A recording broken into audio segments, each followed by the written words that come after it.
আমার ব্যাপারে খারাপ খারাপ কথা বলার জন্য লোক হায়ার করতা এবং সেই লোকদেরকে বানায় বানায় কথা বলতে বলতা। কিন্তু তুমি এটাও ভুলে গেছো সেই লোকেরা চট্টগ্রামা ভাষায় কথা বলে, যেখানে কিনা আমার আত্মীয় স্বজনের চেলাপেলারাও নাই।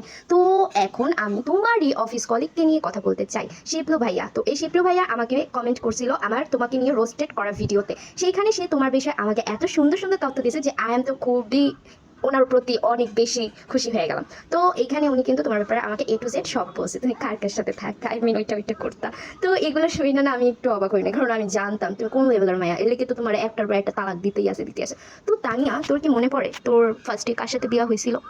না আই মিন তুই হয়তো ভুলে গেছো, এতগুলো বিয়ে হয়েছে, একটার পর একটা ডিভোর্স, তুই হয়তো ভুলে গেছো। তো ফার্স্টে কার সাথে বিয়ে হয়েছিল? তো আমি একটু মনে করে দিই, একটা ছেলে 2011 সালে তোর বিয়ে হয়েছে, 2012 সালের একদম শেষের দিকে তোদের ডিভোর্স হয়েছে, তার সাথে কিন্তু আমার বর্তমানে কন্ট্রাক্ট চলতেছে। তো আরেকটা ব্রেকিং নিউজ নিয়ে আমি হাজির হইতেছি, তুমি কোনো টেনশন করো না মামনি, তোমার বাস দেওয়া লেগে একটার পর একটা নিউজ আমি দাঁড় করাইতেছি, একদমই টেনশন করবা না। একবার বেরোইছে আবার ঢোকবা। হ্যাঁ, আপনাদের কাছে এই মামুনি অলওয়েজ ফেসবুকে বলে বেড়াইতেছে আমি আমার হাজব্যান্ডের জন্য একজন নারী হয়ে কতটা লড়াই করছি। গাইজ দেখেন, উনি কিন্তু আপনাদের মতো অসভ্য মহিলাদের আইডলও হতে পারে, কারণ উনি কিন্তু কিছু কিছু অসভ্য মহিলাদের এত বড় আইডল হয়ে গেছে, যেমন তার মধ্যে ওই কুটনা মহিলাও একজন। তো তার হাজব্যান্ডকে আমি একটা কথা বলতে চাই, ভাই খুবই সাবধানে থাকেন, কোন জেনে আপনারা তানিয়ার মতো, তানিয়া থেকে এত শিক্ষা নিয়ে এত ইন্সপায়ার হয়ে বাসটা আপনারই খাওয়াতে পারে। তো এইখানে আমি আরো একটা বিষয় বলতে চাই, যারা যারা কিনা ওকে অনেক বেশি লাইক করেন, ওর ফলোয়ার্স, ভিউয়ার্স এবং ওর লাভার্সরা, তাদেরকে কিন্তু আমি বলে দিতে চাই, ওকে আইডল হিসেবে মানতেছেন, আপনাদের কিন্তু উপকারের কোনো শেষ নেই। জামাইরে কেমন বিয়ে করতে হয়, আরেক বেটার লগে কেমন পরকিয়া করতে হয়, সেই বেটার লগে রাইতে ঘুমাইতে গিয়ে দড়া খাইলে পাশ দিলে জামাই ডিভোর্স দিলে সেই জামাই থেকে কিভাবে টাকা আদায় করতে হয় এবং সেই জামাইকে নিয়ে সেট কতগুলো স্টোরি ছাড়তে হয়,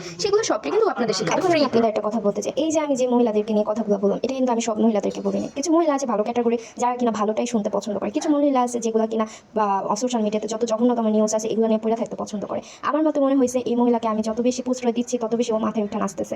ও জেলে গিয়ে ওর মতো মহিলা একদমই শিক্ষা হয়নি, লাজ লজ্জা শরম লজ্জা কিছু নাই বলে চলে। এক ধরনের ফ্যামিলি আছে না, যে ফ্যামিলির মেয়েরা যা ইচ্ছা তাই করতে পারে, ওদের বাপ মা মানে কুত্তায় যেমন বাচ্চা জন্ম দিয়ে ছাইরা দেয়, তার কুত্তা বাচ্চাগুলো যেমন চায় তাই করতে পারে, এরকম হচ্ছে কিছু মহিলা বা কিছু ফ্যামিলির মানুষজন, যাদের কিনা আমি যদি একটা খারাপ কাজ করতে যাই অবভিয়াসলি আমার পরিবার আমাকে সেটাতে বাধা দিবে। আমি যদি না শুনি তারা আমাকে ঘর থেকে বের হতে বাধ্য করবে, কারণ আমি তাদের কথা না শুনলে অবভিয়াসলি তারা আমাকে সন্তান বলে পরিচয় দিতে লজ্জা বোধ করবে। বাট এই মেয়ের কোনো ফ্যামিলি নাই, রাস্তাঘাটের মানুষজন যা হয় আর কি। সো আমি বলতে চাই, ওকে নিয়ে আমি এত এত পরিমাণ রোস্টেড ভিডিও করছি, আমি এটা জানতাম ও আমাকে নিয়ে এরকম কিছু ভিডিও বানাবে জেল থেকে আসতে না আসতে। তো এটা আমি যাই নাই, আমি আগে থাকতে প্রমাণ সব রেডি করে চুপ করে বসেছিলাম, কারণ ও যত বেশি ভালোভাবে ওর জন্য আমি তত বেশি বাস রেডি করে রাখবো। এখন আপনারা অনেকে বলতে পারেন জানি না তারে সাজাই আমি কোনো রকম ভিডিও মেক করতেছি, একদমই না। আসলে এটা সবার ক্ষেত্রে যায় না। আমি যে মানুষগুলোর সামনে দাঁড় করাইছি তাদের সাথে যে কেউ কথা বলতে পারে, চাইলে ও নিজেও কথা বলতে পারে, কারণ ওর মতো আমি কোনো নাম বা আইডি কোনো কিছু মেনশন না করে কথা বলে নেই। অবভিয়াসলি আমি আইডি মেনশন করে দিছি।